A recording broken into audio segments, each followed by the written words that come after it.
दोस्तों साल 2011 में एक लड़की अपने घर वालों की मर्जी के खिलाफ जाकर अपने घर से भागकर एक लड़के से शादी कर लेती है। लेकिन शादी के बाद एक से ज्यादा पुरुषों के साथ अवैध संबंधों के चलते वो महिला पहले तो अपनी सास की बेरहमी से हत्या कर देती है, फिर अपनी सास की लाश के टुकड़े टुकड़े कर उसे जंगल में फिकवा देती है और उसके बाद वो अपने पति की भी बेरहमी से हत्या कर देती है और उसकी लाश के भी टुकड़े टुकड़े कर जंगल में फिकवा देती है। और करीब 1 साल तक पुलिस को अपने पति और सास के लापता होने की झूठी रिपोर्ट लिखवाकर इस केस को घुमाती रहती है। लेकिन यहाँ पर सोचने वाली बात यह है कि इस महिला ने लव मैरिज की थी, लेकिन फिर भी इसने अपने पति और सास की इतनी ज्यादा बेरहमी से हत्या क्यों की? और कोई महिला इतनी ज्यादा बेरहम कैसे हो सकती है कि वो अपनी सास और अपनी पति की इतनी ज्यादा बेरहमी से हत्या कर दे? और इस महिला ने ऐसा क्यों किया? चलिए जानते हैं आज के इस मजेदार वीडियो में। तो खम्मा गणी दोस्तों, मैं हूँ विकास राजपूत। दोस्तों 29 अगस्त 2022 को दोपहर को एक महिला रोती हुई गुवाहाटी जिले के नानुमती पुलिस थाने में पहुंचती है और वहां पर जाकर काफी ज्यादा रोने धोने लगती है और रोती हुई बताती है कि मेरी सास सरकंडी देवी और मेरे 32 वर्षीय पति अमर ज्योति डे कहीं लापता हो गए हैं। हालांकि दोस्तों वो महिला काफी ज्यादा रोने धोने का नाटक कर रही थी, इसीलिए पुलिस ने तुरंत उन दोनों के गुमशुदा होने की रिपोर्ट लिखी और उन दोनों को ढूंढने में लग गई। और पुलिस ने सबसे पहले अड़ोस पड़ोस के थानों में दोनों गुमशुदा माँ बेटों की फोटो सेंड की, लेकिन दोस्तों पुलिस को कहीं भी गुमशुदा माँ बेटे की कोई भी जानकारी ना मिल पाई। और दोस्तों ऐसे ही करीब 1 महीने का समय गुजर जाता है, लेकिन अभी तक भी पुलिस को गुमशुदा माँ बेटे की कोई भी जानकारी ना मिली। हालांकि दोस्तों दूसरे मिसिंग केस में 1 महीने के अंदर या तो गुमशुदा व्यक्ति मिल जाता है या उसकी लाश मिल जाती है या फिर किडनैपर्स की तरफ से कोई फिरौती की रकम के लिए फोन आ जाता है। लेकिन दोस्तों इस केस में बिल्कुल भी ऐसा नहीं था, ना तो गुमशुदा हुए माँ बेटों की लाश मिल पाई और ना ही किडनैपर्स की तरफ से कोई भी फोन आया। इसीलिए पुलिस इस केस में काफी ज्यादा उलझ चुकी थी और अब तो इस केस को 1 महीने से ज्यादा का समय हो चुका था, लेकिन अभी तक भी पुलिस को गुमशुदा माँ बेटों की कोई भी जानकारी ना मिल पाई। और दोस्तों पुलिस जब इस केस की छानबीन कर ही रही थी कि तभी नवंबर का महीना आ जाता है, लेकिन पुलिस अभी तक भी उन दोनों माँ बेटों का पता ना लगा पाई। लेकिन दोस्तों नवंबर 2022 की दोपहर को एक शख्स अचानक पुलिस थाने में आता है और वो व्यक्ति गुमशुदा हुए माँ बेटे को अपना एक रिश्तेदार बताता है और वो शख्स बताता है कि कल मेरी लापता आंटी के बैंक अकाउंट से काफी ज्यादा पैसे निकाले गए हैं और मुझे अपनी बहू वंदना पर शक है, क्योंकि उसका व्यवहार काफी ज्यादा अजीब है। फिलहाल वो अपने आप को अपने घर की और अपनी पूरी प्रॉपर्टी की मालकिन समझ रही है और उसके चाल चलन भी ठीक नहीं है, क्योंकि उसके पति और उसकी सास के लापता होने के बाद अक्सर उसके घर पर कोई ना कोई पुरुष आता ही रहता है। और मैंने पहले ये बात भी सुनी थी कि उसके पति के द्वारा उसे पहले किसी गैर मर्द के साथ संबंध बनाते हुए भी पकड़ा गया था। और दोस्तों अब पुलिस के पास इस सेम केस की 2 रिपोर्ट दर्ज हो चुकी थी, इसीलिए पुलिस ने इस केस की दोबारा शुरू से छानबीन की और पुलिस के शक के घेरे में सबसे पहले थी वंदना। इसीलिए पुलिस ने तुरंत वंदना का फोन ट्रेस किया, लेकिन दोस्तों वंदना का फोन ट्रेस करने के बावजूद भी पुलिस को कोई भी जानकारी ना मिल पाई। लेकिन दोस्तों ऐसे ही करीब 1 साल का समय और गुजर जाता है, लेकिन पुलिस का ये केस अभी भी वहीं का वहीं था। ना तो पुलिस गुमशुदा हुए माँ बेटे का पता लगा पाई, ना ही उनके बारे में कोई और जानकारी निकाल पाई। और दोस्तों 14 फरवरी 2023 को वंदना अचानक एक दिन पुलिस थाने में पहुंचती है और वहां पर अपने पति और सास के बारे में पूछताछ करने लगती है। लेकिन उस समय पुलिस को पता चलता है कि जो फोन उन्होंने वंदना का ट्रेस कर रखा है वो फोन वंदना का है ही नहीं, वंदना 2 फोनों का यूज करती है। इसीलिए पुलिस ने तुरंत वंदना को बिना पता चले उसका दूसरा फोन भी ट्रेस किया और दूसरे फोन को ट्रेस करते ही पुलिस का शक यकीन में बदल गया। और जैसे ही पुलिस को ठोस सबूत मिला तो पुलिस ने तुरंत फरवरी 2023 को वंदना को उसके एक साथी के साथ उसके ही घर से गिरफ्तार किया। और जब पुलिस ने अपने हिसाब से दोनों से पूछताछ की तब दोनों ने अपना जुल्म कबूला और दोनों ने अपने तीसरे साथी का भी नाम बताया और पुलिस के द्वारा तनसुखिया जिले से उनके तीसरे साथी को भी गिरफ्तार कर लिया गया। और दोस्तों पुलिस की पूछताछ के दौरान वंदना ने बताया कि मैंने अपने घर वालों की मर्जी के खिलाफ जाकर घर से भागकर अमर ज्योति से शादी की थी। हालांकि हमारी शादी के बाद मेरी सास सरकंडी देवी ने हमें अपना लिया और वो मेरी पैसों के मामले में भी काफी ज्यादा मदद करने लगी, क्योंकि सारी प्रॉपर्टी और घर मेरी सास के ही नाम था। लेकिन शादी के काफी दिनों के बाद तक तो मेरे और मेरे पति के बीच सब कुछ सही चला, लेकिन समय के साथ हमारे बीच झगड़े बढ़ने लगे और मेरे पति मेरी हर एक छोटी छोटी बात पर मुझे डांटने लगे, जिससे कि मैंने रोज रोज के झगड़ों से परेशान होकर पास के ही एक जिम में नौकरी ज्वाइन कर ली और वहाँ पर मैं फिटनेस ट्रेनर के रूप में काम करने लगी। हालांकि इसके लिए शुरू में मेरी सास सास ने मुझे पूरा सपोर्ट किया और मेरी पैसों के मामले में भी काफी ज्यादा मदद। लेकिन जैसे ही 10-15 दिनों का समय गुजरा तब मेरी सास ने अपने कदम पीछे हटा लिए और उन्होंने मुझे सपोर्ट करने से मना कर दिया, क्योंकि उन्हें मेरे जिम में पहनने वाले कपड़े अच्छे नहीं लगते थे और ना ही उन्हें मेरे भाई पुरुषों से बात करना अच्छा लगता था,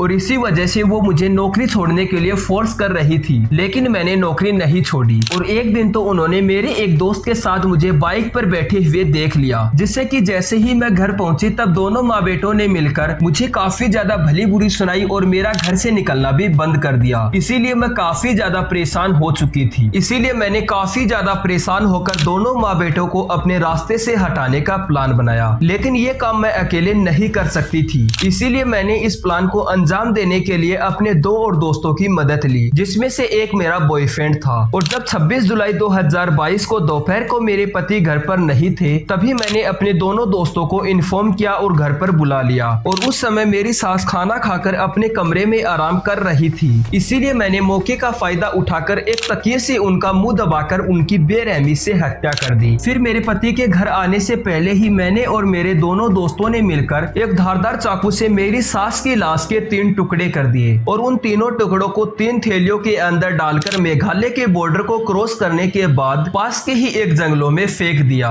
और जब मेरे पति घर पर आए तब उन्होंने अपनी माँ के बारे में पूछा, लेकिन उस समय मैंने कहा कि वो बाजार गई है सब्जियां लेने। लेकिन जब काफी टाइम तक भी मेरी सास घर पर ना लौटी तब मेरे पति को मेरी सास की काफी ज्यादा फिक्र होने लगी और वो पुलिस थाने में अपनी माँ के गुमशुदा होने की रिपोर्ट लिखवाने आने लगी। लेकिन उस समय मैंने ये बहाना मारकर उन्हें रोक दिया कि उनकी माँ मुझे ये बोलकर गई है कि मैं शायद सब्जियां लेने के बाद अपने गाँव भी जा सकती हूँ 5-10 दिनों के लिए, और ऐसा बोलकर मैंने बात टाल दी और मैंने उन्हें किसी भी हालत में पुलिस थाने में अपनी माँ के गुमशुदा होने की रिपोर्ट लिखवाने नहीं दी, क्योंकि मैं सही मौके का इंतजार कर रही थी ताकि मैं अपने पति को भी ठिकाने लगा सकूं। और फाइनली मुझे 17 अगस्त 2022 को मौका मिल भी गया, क्योंकि उस दिन हम दोनों पति पत्नी वंदनी नगर में अपने फ्लैट को देखने के लिए गए थे। लेकिन जैसे ही मेरे पति फ्लैट के अंदर देख रहे थे तभी मैंने पीछे से एक भारी भरकम लोहे की रोड से उनके सर पर हमला कर दिया और उनकी मौके पर ही मौत हो गई। फिर मैंने अपने दोनों दोस्तों को बुलाया। फिर हम तीनों ने मिलकर मेरे पति की लाश के एक धारदार चाकू से 5 टुकड़े कर दिए और उन 5 टुकड़ों को 5 पॉलीथिनों के अंदर भरकर मेघालय के बॉर्डर को क्रॉस करने के बाद जंगलों में फेंक दिया और फिर वापस गुवाहाटी आ गए। और मुझ पर कोई भी व्यक्ति शक ना कर पाए, इसीलिए मैंने पुलिस थाने में आकर रोने धोने का नाटक किया और अपने पति और अपनी सास की झूठी गुमशुदा होने की रिपोर्ट लिखवाई और पुलिस को करीबन 1 साल तक घुमाया।